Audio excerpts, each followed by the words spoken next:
केशव, आज मेरे पापा दिल्ली आ रहे हैं। अच्छा, घर पर ही आ रहे हैं क्या? नहीं केशव, वो यहाँ कोर्ट में कोई काम था इसलिए आ रहे हैं। थोड़ा रुक कर रागिनी फिर बोली, केशव, पापा को वापस जाते हुए शाम को काफी देर हो जाएगी। यदि आप कहे तो रात को उन्हें यहाँ घर पर रुकने के लिए कह दूं। अरे, इसमें पूछने वाली क्या बात है? ये भी तो उनके बेटी दामाद का घर है। यहाँ आकर थोड़ा आराम भी कर लेंगे और तुमसे मिल भी लेंगे। केशव ने कहा तो रागिनी ने खुश होकर जल्दी से अपने पिता रामानंद जी को फोन लगाया।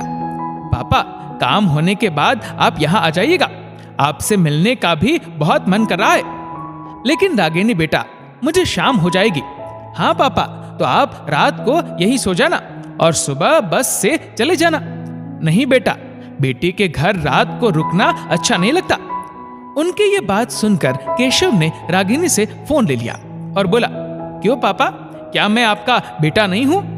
केशव के आग्रह करने पर रामानंद जी से मना नहीं किया गया। ठीक है बेटा, तुम जिद कर रहे हो तो आ जाऊंगा। रागिनी के पिता अपनी खानदानी जमीन के मामले में दिल्ली कोर्ट आए थे। वो इन दिनों काफी परेशान थे। सारा दिन कोर्ट में चक्कर लगाते लगाते थक गए थे। इसलिए रागिनी के बुलाने पर ऑटो पकड़कर रागिनी के घर चले गए। रागिनी और केशव उन्हें देखकर बहुत खुश हुए। लेकिन रागिनी की सासू मां को शायद उनका इस तरह आना पसंद नहीं आया। थकावट के कारण वो थोड़ा बहुत खाकर जल्दी सो गए। सुबह रागिनी ने जल्दी उठकर रामानंद जी के लिए नाश्ता बनाया। लेकिन रामानंद जी ने सिर्फ चाय और बिस्किट ही लिए, क्योंकि उन्हें सुबह जल्दी खाने की आदत नहीं थी। जाते समय वो रागिनी को अपने बटुए से निकालकर 500 रुपए देने लगे। तो रागिनी ने मना करते हुए कहा, नहीं पापा, आज कोई त्योहार थोड़ी है, बस आपको देखने का मन था तो आपको बुला लिया। रामानंद जी की बस का समय हो रहा था। केशव ने मोटरसाइकिल से उन्हें बस स्टैंड छोड़ दिया। रामानंद जी के घर से निकलते ही रागिनी की सास ने रागिनी को ताना मारते हुए कहा, क्या तुम्हारे पिता को रीति रिवाज का कोई ज्ञान नहीं है? इतना भी नहीं पता कि बेटी के ससुराल में कुछ खाते पीते हैं तो शगुन देकर जाना चाहिए। ये बेटी का ससुराल है, कोई सराय नहीं जहां आकर सो गए और चाय नाश्ता करके चलते बने। रागिनी स्तब्ध सी अपनी सास का मुंह देखती रह गई। उससे अपने पिता का अपमान सहन नहीं हुआ और वो बोल पड़ी, माफ कीजिए माँ जी, मेरे पिताजी सिर्फ मिलने आए थे।